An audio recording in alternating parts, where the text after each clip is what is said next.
seja novamente muito bem-vindo.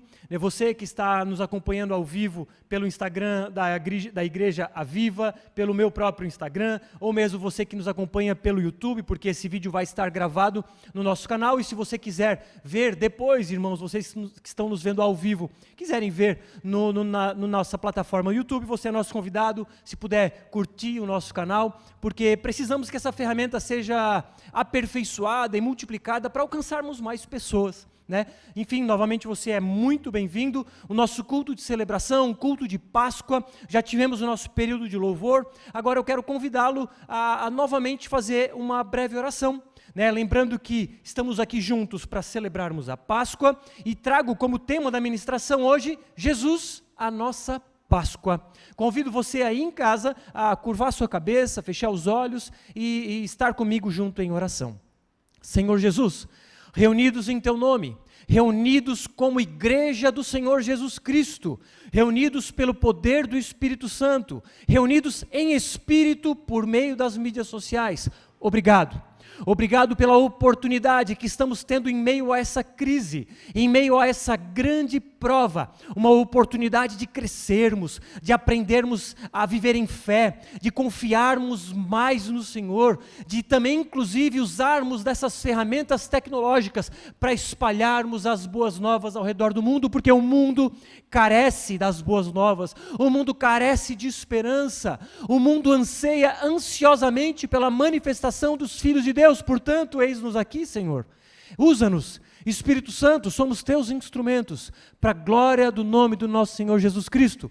Me guia nessa manhã, para que eu possa transmitir as verdades do Evangelho, não palavras de sabedoria humana, mas as palavras de poder que estão no Evangelho do nosso Senhor Jesus Cristo. Usa-nos, confronta-nos, conforta-nos e nos torna conforme a imagem do nosso Senhor Jesus Cristo, em nome de Jesus. Amém. Bom, queridos, como disse então, o tema da ministração de hoje não poderia ser diferente. Jesus, a nossa Páscoa. E eu quero, nessa manhã, fazer uma ministração um pouco diferente. Normalmente, se você é irmão, se você congrega aqui conosco, você sabe que as nossas ministrações são normalmente pregações expositivas. Aquelas em que analisamos alguns poucos versículos, analisamos profundamente os seus dizeres, o que significam, e trazemos aplicações práticas em função daquele breve texto. Mas hoje, em especial, quero trazer um modelo diferente. Eu quero te convidar a entrar em uma história. Eu quero te convidar a mergulhar em uma história real, porém, eu vou trazer aqui alguns aspectos fictícios. Eu quero, por exemplo, trazer a história de um personagem supostamente chamado João. E eu quero que você se coloque no lugar dele. Eu quero que você tente enxergar a história sob o olhar de João.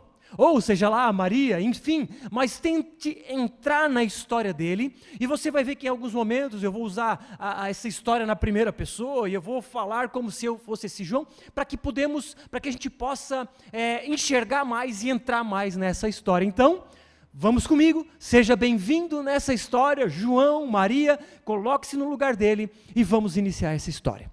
Era uma vez um homem chamado João. João era judeu.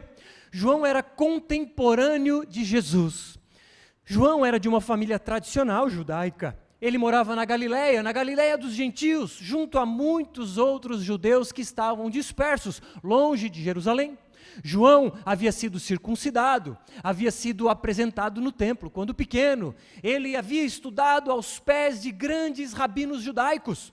João era contemporâneo de Jesus. Era um homem casado, com filhos, cerca de 30 anos, era um cumpridor da lei de Moisés. Ele guardava o sábado, ele frequentava a sinagoga toda semana, ele ia ao templo em Jerusalém uma vez por ano, ele lá prestava sacrifícios a Deus lá no templo em Jerusalém. Enfim, João era um cidadão típico judeu. Ele era um cumpridor e um conhecedor profundo das Escrituras. Imagine que você era João. Você então, vivendo lá no tempo de João, no tempo de Jesus, estava sob o jugo do Império Romano. Apesar de judeu, você vivia sob o domínio político dos romanos. E os romanos, embora permitissem a liberdade religiosa dos judeus, havia um grave problema no que diz respeito a impostos. O povo judeu era oprimido de forma violenta no que diz respeito à extorsão de recursos financeiros. Então, havia liberdade religiosa, mas não havia liberdade política. Os romanos oprimiam, por assim dizer, os judeus. E João sentia-se oprimido pelos romanos. João conhecia muito bem os profetas, conhecia Isaías, os escritos de Isaías, Ezequiel, enfim, Jeremias e todos os demais profetas. Ele, afinal de contas, João havia estudado diante dos pés dos melhores rabinos. E por conhecer profundamente as escrituras, João esperava a vinda do Messias. João ansiava pelo dia que o libertador de Israel estaria presente. João esperava o dia em que o seu povo judeu estaria liberto do jugo opressor dos romanos. João esperava o dia que o libertador viesse na terra. João aguardava ansiosamente este tempo. Mas ele havia visto alguns falsos messias. João havia observado e convivido com alguns que se diziam o libertador de Israel, mas podemos ver, ou melhor, João pôde ver que nenhum deles era de fato o Messias esperado. Agora eu convido você a entrar em primeira pessoa, ok, irmãos? Eu vou começar a falar como se eu fosse João, para a gente mergulhar um pouco mais na história. Bom, eu, João, ouvi falar de um certo João Batista. João Batista era um outro profeta que vivia no deserto. João Batista usava roupas de pelo de camelo. João Batista se alimentava de gafanhotos e de mel silvestre. João Batista vivia no deserto. E eu fui verificar de perto. Eu fui verificar quem é João Batista. E quando eu percebi que ele pregava para multidões e pessoas se achegavam a ele diante do Rio Jordão, em meio ao deserto, João Batista dizia: arrependei-vos, porque é chegado o reino dos céus. E eu me deparei com aquela cena, ele cheio de judeus ao redor dele, sendo imersos nas águas do Rio Jordão, e ele dizendo: arrependei-vos. E eu comecei a me perguntar: mas arrepender-me de quê? Eu sou um cumpridor da lei de Moisés, eu sou um judeu piedoso, zeloso, por que preciso me arrepender? Mas conforme João Batista falava, aquela mensagem entrava em meu coração, e eu me decidi por ser batizado, por ser imerso ao Rio Jordão, e ter, enfim, em mim o batismo de arrependimento. E a partir daquele dia, junto a João Batista, muitas coisas começaram a mudar na minha vida. Certo dia, passeando pelo mar da Galileia, eis que vejo um mestre em um pequeno barco. Imagine um barco a uma distância de talvez 50 metros da praia, e este homem falava para a praia. E a sua voz ecoava como que refletindo nas águas e chegando até nós naquela praia. Um mestre que eu nunca tinha ouvido falar, um mestre que eu nunca tinha visto. Me disseram que o nome dele era Jesus, Jesus de Nazaré. E eu comecei a acompanhar este Jesus, este novo mestre. Até que um dia, em uma sinagoga em Cafarnaum, eu fiquei maravilhado. Porque aquele mestre que ensinava daquele barco, passava a ensinar agora dentro da sinagoga, passava a ensinar para nós, judeus, e eu fiquei maravilhado com o seu ensino. Pude ver quando ele expulsava um demônio de um presente naquela sinagoga. Pude presenciar quando saímos dali e fomos até a casa de um certo Pedro. E lá na casa de Pedro, este mesmo Jesus, um mestre, ele curava a sogra de Pedro. E comecei a me perguntar: quem é esse que cura enfermos, que expulsa demônios e que tem esse ensino maravilhoso? Quem é Jesus de Nazaré? Pude ver que multidões estavam o seguindo. Pude presenciar quando um leproso, queridos, um leproso, irmãos, e você sabe que o leproso em nosso tempo é um sujeito excluído da sociedade, afinal de contas, ele precisa estar em quarentena para não contaminar outros. O sujeito leproso pode trazer contaminação a uma sociedade. E esse sujeito leproso, se está envolvido em meio à sociedade, em um trabalho ou na sinagoga, ele pode trazer graves problemas para a sociedade local. E esse leproso contaminado disse aos pés de Jesus: Senhor, se queres, tu podes me purificar. E esse Jesus, o mestre, disse: quero, seja purificado.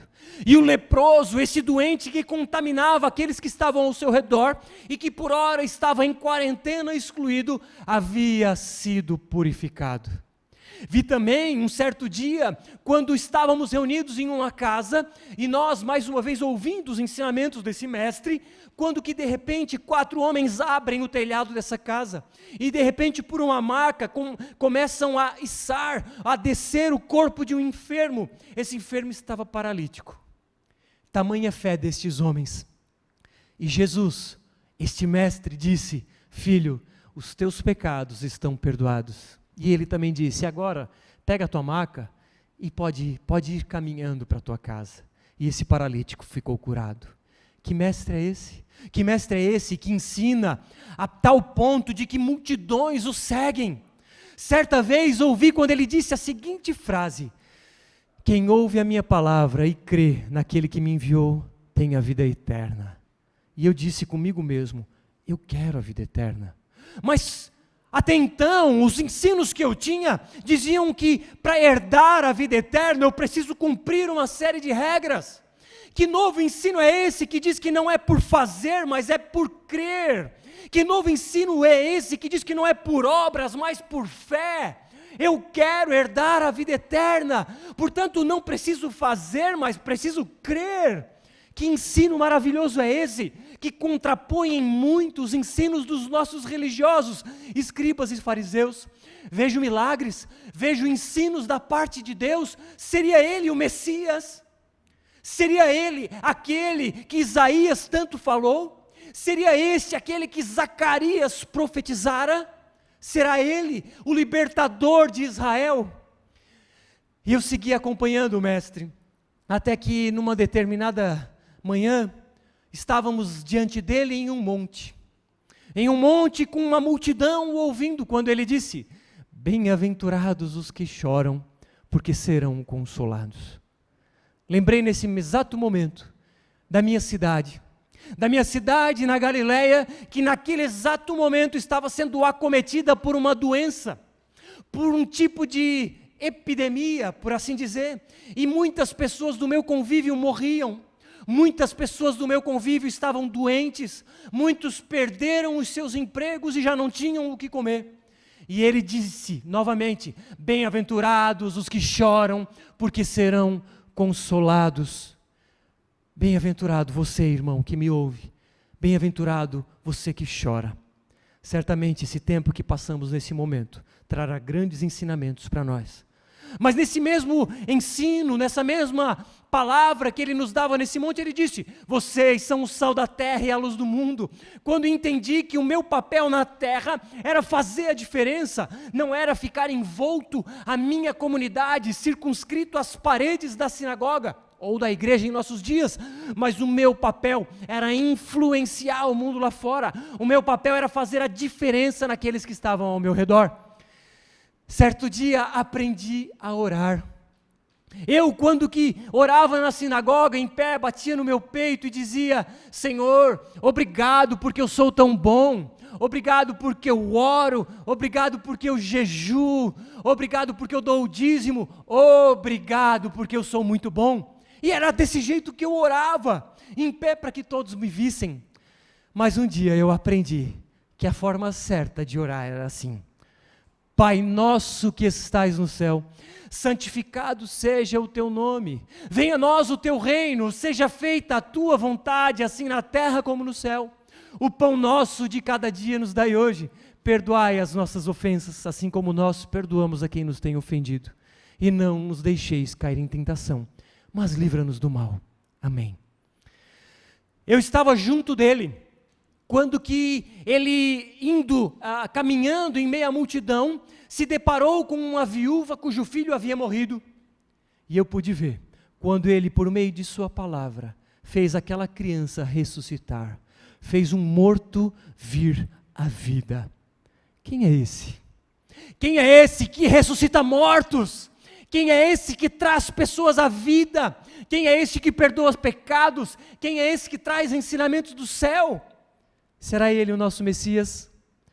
Mas os fariseus, os escribas, os religiosos do meu tempo não estavam gostando de nada. Eles dizem, aliás, que Jesus expulsa demônios em nome de Beelzebu. E agora? Em quem vou acreditar? Acredito neste desconhecido, mas que faz coisas que eu jamais vi? Ou acredito nos religiosos do meu tempo, nestes aos pés de quem aprendi? Nestes aos pés de quem caminhei por tanto tempo? Em quem vou acreditar? Nos religiosos, escribas, fariseus do meu tempo? Ou vou acreditar nesse Messias, suposto Messias, porque confesso que não tenho certeza. E eu vi quando ele disse: este povo me honra com os lábios, mas em seu coração está longe de mim, em vão me adoram. Quando pude perceber que eu era esse que o honrava de lábios, mas não de coração, percebi que o hipócrita da história era eu, e disse em meu coração: Senhor, tem misericórdia de mim, porque reconheço a minha hipocrisia. Eu estava cansado da religiosidade, eu estava cansado das regras, eu estava cansado, não aguentava mais cumprir tantas e tantas regras. A religiosidade me consumia, a religiosidade me oprimia, não só a mim, mas os meus, até que ouvi esse Jesus dizer: venham a mim todos vocês que estão cansados e sobrecarregados, e eu vos aliviarei. Tomem sobre vocês o meu jugo e aprendam de mim, porque sou manso e humilde de coração, que vocês acharão descanso para a sua alma, porque o meu jugo é suave e o meu fardo é leve. Eu queria descanso para minha alma. Será que esse de fato era o verdadeiro Salvador? Será que esse era o Filho de Deus na terra, que traria conforto aos nossos corações? Ouvi falar de uma história que ele estava num barco no Mar da Galileia, e nós conhecemos muito bem o Mar da Galileia, quando ventos da montanha frios se chocam com o ar quente do deserto, e geram grandes tempestades nesse mar. Eu já pude presenciar grandes tempestades, e ouvi falar que ele estava em um barco com os seus apóstolos, seus discípulos, e os seus discípulos amedrontados com aquela tempestade, e ele com muita calma, com uma palavra, acalmou aquela tempestade. Quem é esse que acalma tempestades? Quem é esse que curou a filha do dirigente da sinagoga? Ele foi junto do judeu, dirigente de sinagoga, e curou a filha desse homem. Quem é esse que curou aquela mulher impura do fluxo de sangue? 12 anos, ela tendo um fluxo de sangue ininterrupto, portanto também era excluída da sociedade. E porque ela tocou em suas vestes, ela também foi curada. Mas ele não é um filho de um carpinteiro? Ele não é de Nazaré? Afinal de contas, pode vir algo bom de Nazaré? Afinal de contas, o que um carpinteiro pode trazer de bom para a humanidade? Confesso que tenho dúvidas. Confesso que por mais que pareça que ele seja o Messias, às vezes me pergunto se não são os religiosos que estão certos. Até que abri o livro de Isaías e li, em Isaías 53, ele não tinha qualquer beleza, ou qualquer majestade que nos atraísse. Nada em sua aparência para que o desejássemos. Será que ele está certo? Ou será que os religiosos estão certos? Ouvi falar que os 12, porque ele tinha 12 discípulos muito próximos, ouvi falar que até estes já estavam expulsando demônios e curando enfermos. E eu pensei, eu também quero estar nessa missão, eu também quero me envolver, eu também quero expulsar demônios, curar enfermos, eu quero estar junto do Mestre. Mas quando ouvi ele dizer: eis que eu os envio como ovelhas para o meio de lobos, tenham cuidado com os homens, porque eles os entregarão aos tribunais, e os açoitarão nas sinagogas, e eu pensei, bem, se eu queria, porque eu vi que a tarefa seria árdua. Eu vi que talvez isso custasse a minha vida. Eu vi que talvez seguir o mestre poderia custar a minha reputação. Certo dia estávamos com fome. Certo dia o ouvíamos falar, mas a fome assolava os nossos estômagos.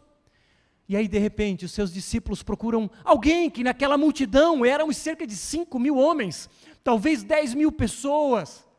E procurando, eles começaram a procurar alguém que porventura tivesse comida, e um certo jovem apresentou poucos pães e poucos peixes.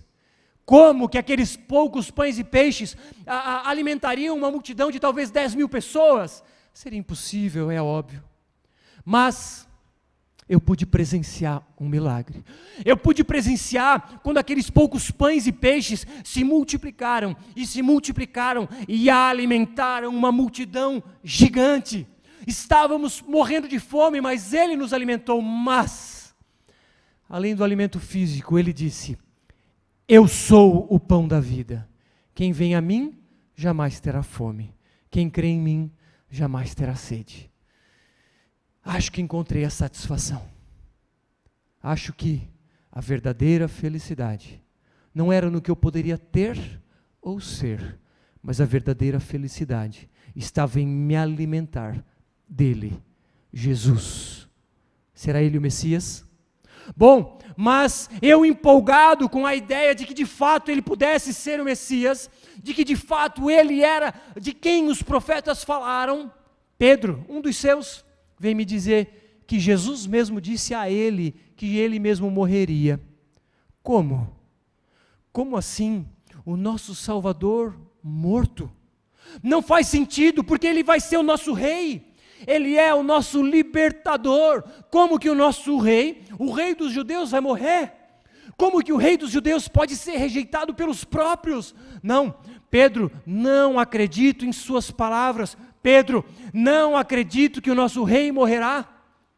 E ele chamava mais pessoas para caminhar com ele. Ele chamava mais discípulos e disse certo dia: se alguém quer vir após mim, negue-se a si mesmo, tome sua cruz e siga-me. Pois quem quiser salvar a sua vida, a perderá. E quem perder a vida por minha causa, esse a achará.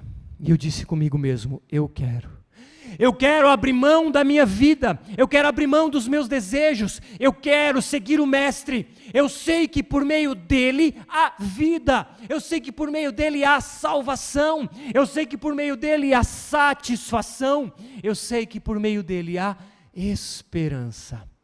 Em Jerusalém, os religiosos queriam prendê-lo. Os religiosos judeus, meus conterrâneos, meus contemporâneos, meus irmãos, diziam que ele, Jesus, blasfemava contra Deus, porque ele dizia que era o Filho de Deus. E para os meus compatriotas diziam que não, este homem está blasfemando contra Deus. Não posso acreditar que ele seja um falso Messias. Já vi tantos falsos Messias, mas esse é diferente. Ele ensina com autoridade e ele faz milagres que eu jamais pude presenciar. Até que um dia, estava eu em Jerusalém, me preparando para a festa da Páscoa. E de repente, ouço vozes na cidade de Jerusalém dizendo: Hosana ao filho de Davi. Bendito que vem em nome do Senhor. Hosana nas alturas. Era ele, o mestre, sentado sobre um jumento. E eu pude ver, e logo me veio à mente Zacarias, o profeta, que escreveu: digam à filha de Sião, eis que o seu rei vem até você, humilde, montado em uma jumenta. Era o rei de Israel, era o rei, entrando na cidade santa. Ele era sim o Messias. Eu vi quando ele entrou no templo, eu vi ele expulsando cambistas, eu vi quando ele assumia uma postura de confronto àqueles que faziam da casa de oração uma casa de câmbio. Eu vi quando no templo ele estava sendo questionado pelos líderes religiosos. Eu vi ele sendo confrontado, mas eu vi ele confrontando a religiosidade rasa dos religiosos da minha época. Eu vi ele confrontando a série de regras humanas que os homens criaram. Eu vi e ouvi quando ele disse: vocês, fariseus, atam fardos pesados, difíceis de carregar, e os põem sobre os ombros dos outros, mas eles mesmos nem com o dedo querem movê-los, praticam todas as suas boas obras a fim de serem vistos pelos outros. Eu era um desses. Eu era um desses que praticava boas obras a fim de ser visto pelos outros. Mas esse mestre, o rei dos judeus, aquele que creio sim ser o Messias, foi pego. Os judeus, os meus irmãos, pegaram o meu mestre. Ele foi interrogado pelo próprio sumo sacerdote. Ele foi condenado, porque diziam eles que ele blasfemava contra Deus. Mas como? Ele é o Filho de Deus. Eu creio que sim, ele é o Messias que nós judeus esperamos. Como poderemos condenar o mestre? Como poderemos executar aquele que veio para nos salvar? O nosso mestre foi pego e agora o que vai ser de nós? Seremos mortos? Vejo Pedro, um daqueles próximos a ele. Se o próprio Pedro o negou 3 vezes, quem sou eu? Certamente, se vierem me questionar, eu também vou negá-lo, porque eu não quero morrer. Ele foi interrogado por Pilatos, o próprio líder romano, e a multidão, Pilatos deu a oportunidade, multidão, por ocasião da Páscoa, vocês podem libertar um preso, ou Jesus, o rei dos judeus, ou Barrabás, este ladrão. Pasmem, o povo decidiu libertar Barrabás, e o nosso rei estava sendo preso, o nosso rei seria morto. Nesse instante, tiram as vestes do nosso rei, humilhando-o frontalmente, colocam nele um manto de vermelho e começam uma série de humilhações, aquele que é o rei dos judeus, colocam nele uma coroa de espinhos, começam a cuspir e dar tapas em seu rosto, e ele começa a carregar o seu próprio instrumento de morte, ele começa a carregar a sua cruz, seus mãos e pés foram pregados, e o povo zombava dele. Salvou os outros? E a si mesmo não pode salvar? É rei de Israel, que desça da cruz, então creremos nele. E o povo zombava, e eu podia ver o rei de Israel sendo morto, eu podia ver o rei de Israel sendo cuspido, humilhado, sendo cravado, cravos em suas mãos e pés, e eu pude ver, e eu não acreditava que o meu povo, matava o nosso próprio Messias. E agora? O que será de nós? E era meio-dia, o meu rei crucificado. Nós, eu, sua mãe, outras mulheres e outros discípulos aos seus pés, pudemos ver quando em pleno meio-dia houve trevas sobre a face da terra. Ouvi com os meus ouvidos ele dizer: Deus meu, por que me desamparaste? O próprio Deus Pai se virava de forma irada contra aquele que era o seu filho enviado à terra. E eu pude entender que naquele instante os meus pecados caíam sobre a vida dele. Por fim, ele curvou a cabeça e disse: está consumado. E de repente os soldados, para garantir que ele estivesse morto, com uma lança furaram o lado de suas costelas. Ali sai sangue e água, e enfim, ele morre. É o fim. O nosso sonho acabou. Nós esperávamos que Jesus fosse o Messias, nós esperávamos que Jesus fosse o nosso libertador, mas parece que o sonho acabou. Envolvem o corpo com um lençol, colocam dentro de um sepulcro, fecham com uma grande pedra. Guardas, irmãos, guardas vigiando a tumba. Era sexta-feira, acabaram as esperanças. Passa sábado, passa domingo. Eis que ouço Maria Madalena, uma daquelas que caminhava com ele, que havia sido expulso demônios. Ela diz que foi até aquele sepulcro e por incrível que pareça, encontrou a pedra removida, e quando se adentrou no sepulcro, a tumba estava vazia. E ela, não acreditando, pensando que haviam roubado o corpo do nosso Senhor, eis que anjos aparecem e dizem: não, Maria, ele está vivo, ele ressuscitou. Mas como vou acreditar em um testemunho de uma mulher? Mulheres em nosso tempo, você muito bem sabe, o seu testemunho não tem validade. Mas Estranho. Outros discípulos, caminhando em direção a Emaús, disseram que tiveram um encontro com ele, que começaram a conversar com alguém que supostamente era um viajante, e de repente se depararam com o próprio Messias. Sim, ele está vivo, mas eu vi ele morto. Eu vi quando o enterraram, ou melhor, quando o colocaram dentro do sepulcro, na pedra. Mas também soube que os próprios demais discípulos também confirmaram essa história. Mas eu não acredito nela. É loucura. Todos estão loucos. Eu vi quando o soldado cravava a lança em seu lado. Eu vi quando ele estava sendo morto, colocado dentro do sepulcro. Eu fui verificar então, e a tumba verdadeiramente estava vazia. Mas eu sou obrigado a concordar com Tomé. Tomé disse, e eu assino embaixo, se eu não vir o sinal dos pregos nas mãos dele, ali não puser o dedo e não puser a mão do lado dele, de modo nenhum acreditarei. Mas passaram uns dias, e de repente, eu estava lá, quando enfim eu vejo o mestre dizendo, Tomé, põe aqui o seu dedo, veja as minhas mãos, estenda também a sua mão e ponha no meu lado. Tomé, não seja incrédulo, mas crente. Em pensamento respondi junto com Tomé, Senhor meu e Deus meu, Ele vive. Essa é a história de João, um judeu que presenciou a história de Cristo, morto e ressurreto. Essa é a minha história, essa é a tua história. Uma história que passa por tempos de incredulidade, uma história que passa por tempos de religiosidade, uma história que passa por um tempo de cumprir regras, uma história que passa por um tempo de abrir mão delas, enfim, uma história como a nossa, uma história de alguém que num determinado momento de sua vida, teve um encontro com o Filho de Deus ressurreto, e a partir dali, tudo mudou. E quero trazer algumas conclusões e aplicações para as nossas vidas a partir dessa história. A primeira delas, Jesus, o Messias, morreu, mas ressuscitou. Hoje é a Páscoa do Senhor. Nós cristãos comemoramos a Páscoa, comemoramos a ressurreição do nosso Mestre, a ressurreição do Filho de Deus, a ressurreição do Messias. O que significa isso? Significa que o sacrifício dele na cruz foi aceito por Deus. Significa que a ira de Deus que estava sendo depositada sobre nós, ela foi mudada, ela foi colocada agora na conta de Cristo morto. Por isso que Jesus morreu na cruz, porque lá na cruz, Ele levou sobre Ele a culpa pelo meu pecado e pelos teus pecados. Isso significa que quando Ele ressuscitou, o sacrifício foi aceito. Significa que Deus disse, eu aceito esse sacrifício, portanto agora temos paz com Deus. Portanto, agora, nenhuma condenação há para nós que estamos em Cristo.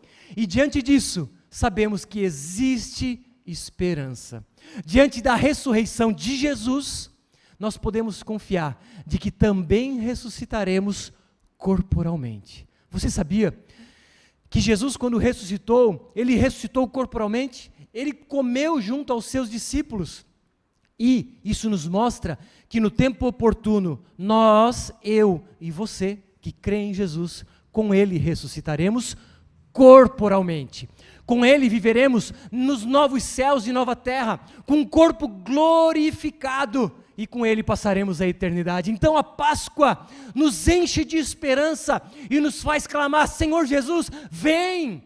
Vem, Senhor Jesus, Maranata, porque nós queremos viver com o Senhor na eternidade, nos novos céus e nova terra. Mas a ressurreição dele também nos enche de esperança nesse momento de crise.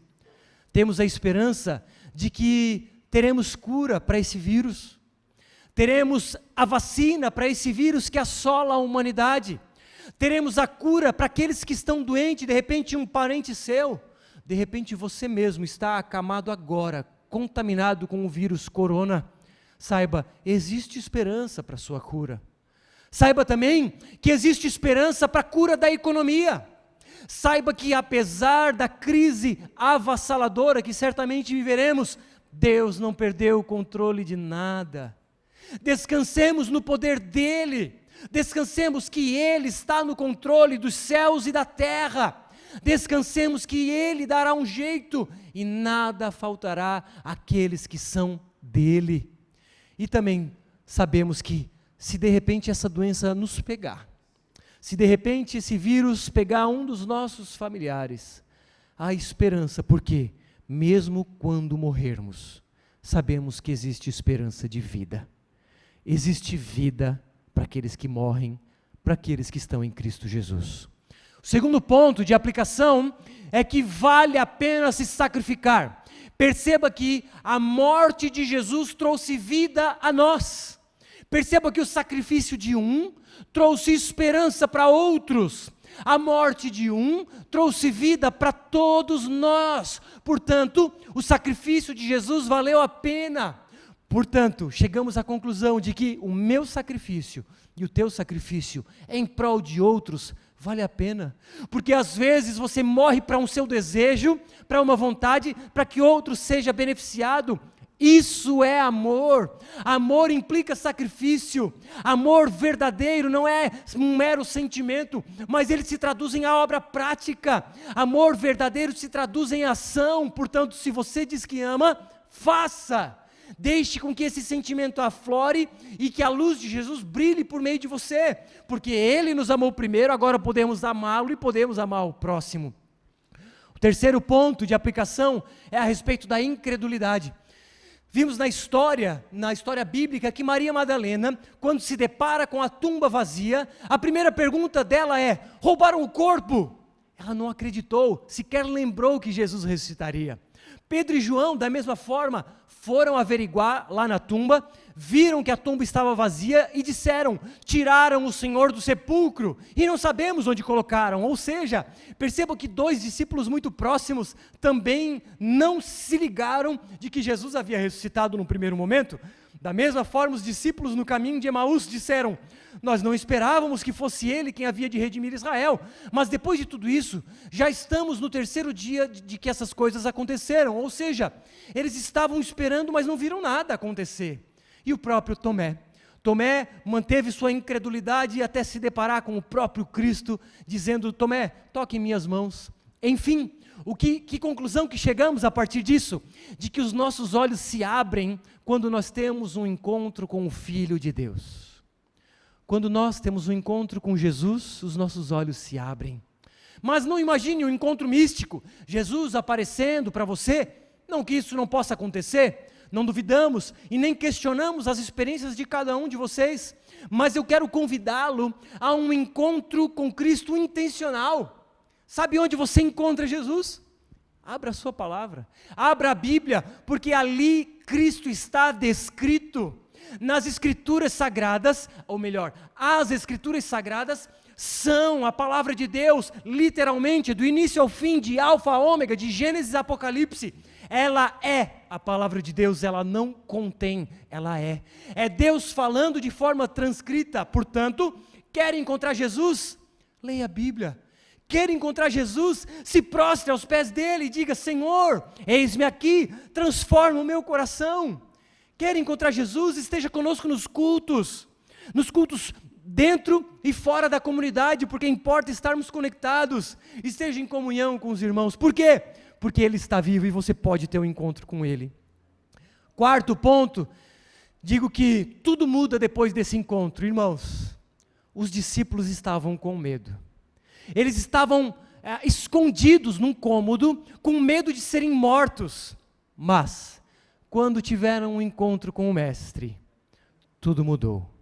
Eles começaram a pregar ousadamente, de forma ousada, sem medo. Eles saíram a pregar e, pasmem, Pedro, em meio ao templo, pregava para uma multidão. O mesmo Pedro que havia negado Cristo, o mesmo Pedro que havia negado Jesus, agora com ousadia falava para uma multidão, e cerca de milhares de almas se converteram em 2 pregações dele, quanto mais as demais. Podemos presenciar nas Escrituras então, que quando estes tiveram um encontro com Jesus, tudo mudou em suas vidas, a ponto de o próprio Pedro morrer crucificado de cabeça para baixo, porque não tiveram mais medo. Agora, posso falar de mim, tudo mudou quando eu tive encontro com Jesus, tudo mudou em minha vida, nada mais foi o mesmo, tudo, simplesmente tudo, a minha forma de enxergar a humanidade mudou, a minha forma de enxergar a minha vida mudou. Portanto, se você teve um encontro com Jesus, pregue ousadamente, fale do amor de Cristo, fale do quanto Ele mudou a tua vida, fale do quanto Ele tem feito em ti, do quanto Ele faz por meio de ti e no teu coração. Saiba que estamos diante de um momento propício para espalharmos as boas novas.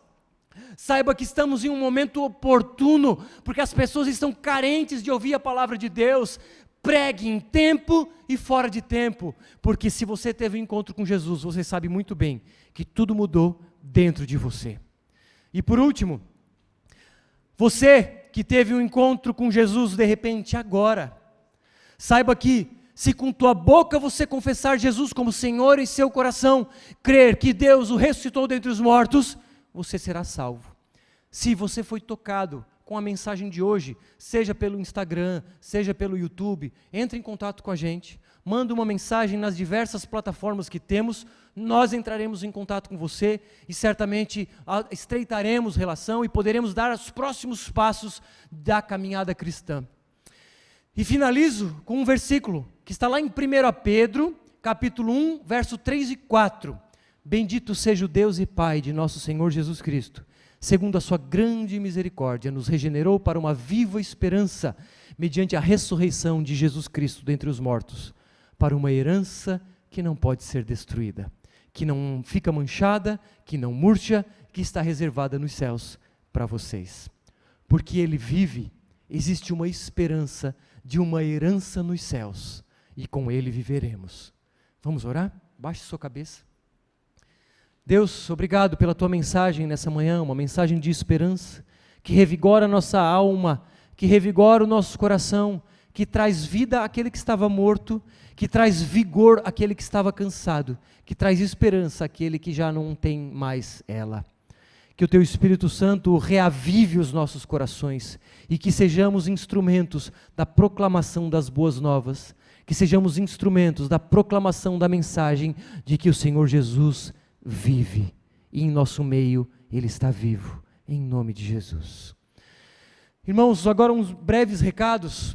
Se você deseja contribuir com essa obra, por meio de seus dízimos e ofertas, eu quero que você também, se for do seu interesse, entre em contato com a gente, mande mensagem nas diferentes plataformas e daremos as instruções de como proceder. E eu quero deixar uma última sugestão, para que você comemore a Páscoa na sua casa hoje. Seja no almoço, no café da tarde ou no jantar, eu quero sugerir a seguinte coisa.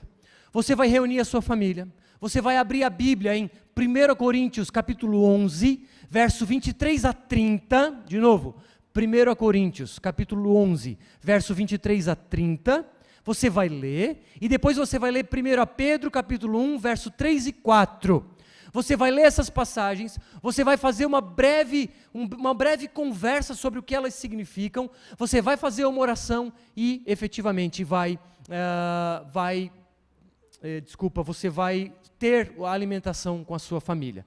Tenha esse tempo de palavra, oração e compartilhar do pão. E é isso, meus queridos.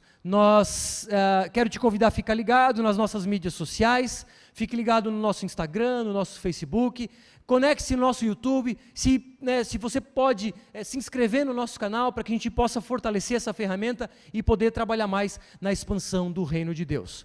Que Deus abençoe o seu domingo, abençoe esse domingo de Páscoa em sua casa, em sua família. Pedimos que o Senhor traga alívio para os nossos corações nesse tempo de crise e que possamos com Ele descansar, que possamos no colo dEle pousar as nossas cabeças. Que o Senhor seja exaltado em todo o tempo, que a graça do nosso Senhor Jesus Cristo, o amor de Deus Pai e a comunhão e as doces consolações do Espírito Santo estejam com todos vocês. Ficam todos em paz, em nome de Jesus.